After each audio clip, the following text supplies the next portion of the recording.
नंदुरबारमधून बघतो. नंदुरबारमधील एका मूक मोर्चाला हिंसक वळण लागलेलं आहे. आपले प्रतिनिधी आफताब आपल्यासोबत आहेत. आफताब, नेमकी काय तिकडची परिस्थिती आहे? मागच्या 16 तारखेला 2 युवकांमध्ये आपसातली भांडणमध्ये चाकूने हल्ला करण्यात आला होता आणि या हल्ल्यात जो जखमी होता जय वडवी याचा दुर्दैवी मृत्यू झाला होता। यानंतर आदिवासी समाज आक्रमक झाला असून आज नंदुरबार शहर बंद आणि मूक मोर्चाचे आयोजन करण्यात आले होते। या मोर्चा दरम्यान मोर्चा जेव्हा जिल्हाधिकारी कार्यालयापर्यंत पोहोचला, त्यानंतर निवेदन देण्यासाठी जेव्हा हे मध्ये जात होते तेव्हा तिथे असलेले बंदोबस्तासाठी असलेले पोलिसांशी यांचा काहीतरी वाद झाला आणि त्यानंतर अचानक जे आंदोलक हे जे मोर्चात सामील युवक होते ते उग्र झाले। त्यानंतर जिल्हाधिकारी कार्यालय परिसरात असलेल्या गाड्यांची तोडफोड झाली आहे आणि दगडफेक देखील झाली आहे।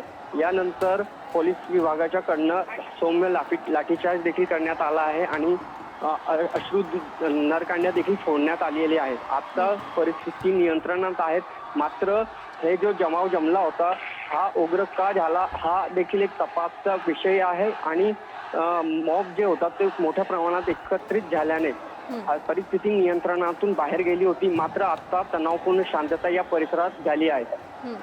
आता पूर्ण मोर्चा शांततेत पार पडला आणि त्यानंतर अशा प्रकारे या मोर्चाला हिंसक वळण लागलं, तर त्या ठिकाणी पोलीस बंदोबस्त कसा होता, काय सध्याची परिस्थिती तिकडची काय आहे?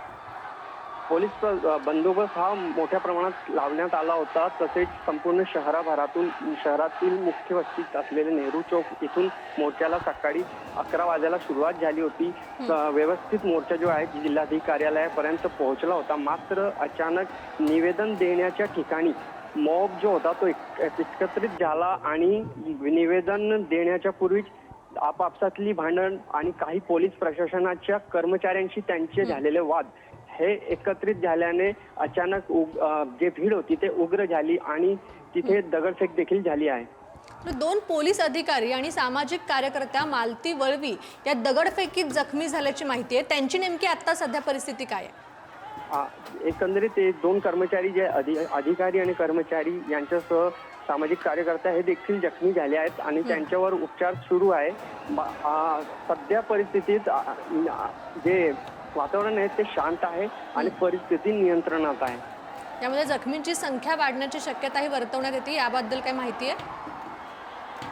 अजून तर 3 जखमी आहे, मात्र हे मॉब जेव्हा रिटर्न जात आहे तर रिटर्न जात असताना देखील काही ठिकाणी वरती काही घटना घडेल का हे याची माहिती आतापर्यंत आली नाहीये, मात्र संध्याकाळ होईपर्यंत ती माहिती आपल्याला मिळणार आहे। तर ही सगळी परिस्थिती आता पोलीस नियंत्रणात आणण्याचा प्रयत्न करत आहेत। तर आपण बघतोय की नंदुरबारमधील हा मूक मोर्चा आहे। धन्यवाद आफताब, तुम्ही दिलेल्या या माहितीसाठी। नंदुरबारमधील ही दृश्य आहेत। जिल्हाधिकारी कार्यालयातील गाड्यांची तोडफोड या आंदोलकांकडून करण्यात येते। जमावाला पांगवण्यासाठी पोलिसांकडून अश्रुधुराच्या कांड्या सुद्धा फोडण्यात आलेल्या आहेत। यामध्ये 2 पोलीस अधिकारी आणि सामाजिक कार्यकर्ते जखमी आहेत। नंदुरबारमधील मूक मोर्चाला हिंसक वळण लागल्याचं पाहायला मिळतंय। नंदुरबारमधून ही बातमी बघतोय आपण। नंदुरबारमधील मूक मोर्चाला हिंसक वळण लागलेलं आहे। आदिवासी युवकाच्या खुनाच्या निषेधार्थ हा मोर्चा काढण्यात आलेला होता। पूर्ण मोर्चा शांततेत पार पडल्यानंतरही काही उपद्रव्यांनी जिल्हाधिकारी कार्यालयातील उभ्या गाड्यांची तोडफोड केली आणि या मोर्चाला हिंसक वळण लागल्याचं पाहायला मिळतं। ही दृश्य आपण बघतोय। आंदोलकांनी या ठिकाणी गाड्या सुद्धा उलथवलेल्या आहेत। यामध्ये 2 पोलीस अधिकारी आणि सामाजिक कार्यकर्ते जखमी झाल्याचं पाहायला मिळतंय। बंदोबस्ताला असलेल्या पोलीस आणि उपद्रव्यांमध्ये दगडफेक झाल्याचंही पाहायला मिळतंय। जमावाला पांगवण्यासाठी पोलिसांनी अश्रुधुराच्या नळकांड्या सुद्धा फोडलेल्या आहेत। यामध्ये 2 पोलीस अधिकारी, सामाजिक कार्यकर्त्या मालती वळवी जखमी झाल्याचं पाहायला मिळतंय। तर जखमींची संख्या वाढण्याची सुद्धा शक्यता वर्तवण्यात येते। पोलीस परिस्थिती नियंत्रणात आणण्याचा कसोशीने प्रयत्न करतात। नंदुरबारमधली ही दृश्य आपण बघतोय। नंदुरबारमधल्या मूक मोर्चाला हिंसक वळण लागलेलं आहे। सध्या पोलीस ही सगळी परिस्थिती नियंत्रणात आणण्याचा प्रयत्न करतात। आंदोलक आक्रमक झाल्याचं पाहायला मिळतं। यामध्ये जखमींची संख्या सुद्धा वाढण्याची शक्यता वर्तवण्यात येते। नंदुरबारमधली ही दृश्य आपण बघतोय। आदिवासी युवकाच्या हत्येच्या निषेधार्थ हा मोर्चा काढण्यात आला होता आणि या मोर्चाला आता हिंसक वळण लागलेलं आहे। जिल्हाधिकारी कार्यालयातील गाड्यांची तोडफोड या आंदोलकांकडून करण्यात येते। जमावाला पांगवण्यासाठी पोलिसांकडून अश्रुधुराच्या कांड्या सुद्धा फोडलेले आहेत। यामध्ये 2 पोलीस अधिकारी आणि सामाजिक कार्यकर्तेही जखमी असल्याचं पाहायला मिळत आहे। नंदुरबारमधल्या आदिवासी मोर्चाला हिंसक वळण लागलेलं आहे। ही दृश्य आपण बघू शकतोय। या ठिकाणी आंदोलक आक्रमक झाले। पोलिसही आंदोलकांना नियंत्रणात आणण्याचा प्रयत्न करतायत। मात्र या मोर्चाला आता हिंसक वळण लागल्याचं पाहायला मिळत आहे।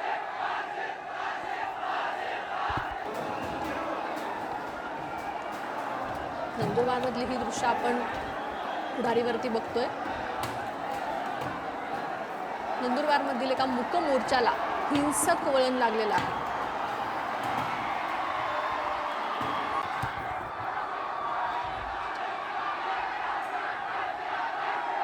आदिवासी युवकाच्या हत्येच्या निषेधार्थ हा मोर्चा काढण्यात आला होता आणि या मोर्चाला आता हिंसक वळण लागल्याचं पाहायला मिळतंय।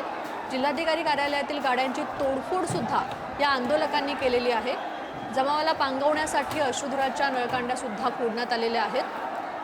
पोलीस ही परिस्थिती नियंत्रणात आणण्यासाठी कसोशीने प्रयत्न करतायत। एकीकडे राज्यातील सर्व मंत्री हे शेतकऱ्यांच्या बांधावरती असताना नंदुरबारमध्ये मात्र मूक मोर्चाला हिंसक वळण लागलेलं आहे। आदिवासी युवकाच्या हत्येच्या निषेधार्थ हा मोर्चा होता आणि या मोर्चाला हिंसक वळण लागल्याचं पाहायला मिळत आहे। यामध्ये 2 पोलीस अधिकारी आणि सामाजिक कार्यकर्ते जखमी झाल्याची माहिती आहे। आदिवासी युवकाच्या खुनाच्या निषेधार्थ जिल्हाधिकारी कार्यालयावरती हा मूक मोर्चा होता। तर नेमकं काय घडलंय आपण बघूयात।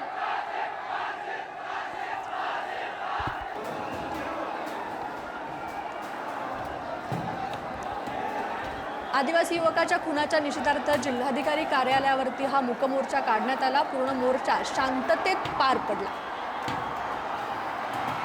मोर्चानंतर काही उपद्रव्यांनी गाड्यांची तोडफोड केली। पोलीस आणि उपद्रव्यांमध्ये दगडफेक झाल्याचंही पाहायला मिळालं। दगडफेकीत 2 पोलीस अधिकारी जखमी झालेले आहेत। नंदुरबारमधली ही दृश्य आपण बघतोय। जमावाला पांगवण्यासाठी पोलिसांनी अश्रुधुराच्या नळकांड्याही फोडलेल्या आहेत।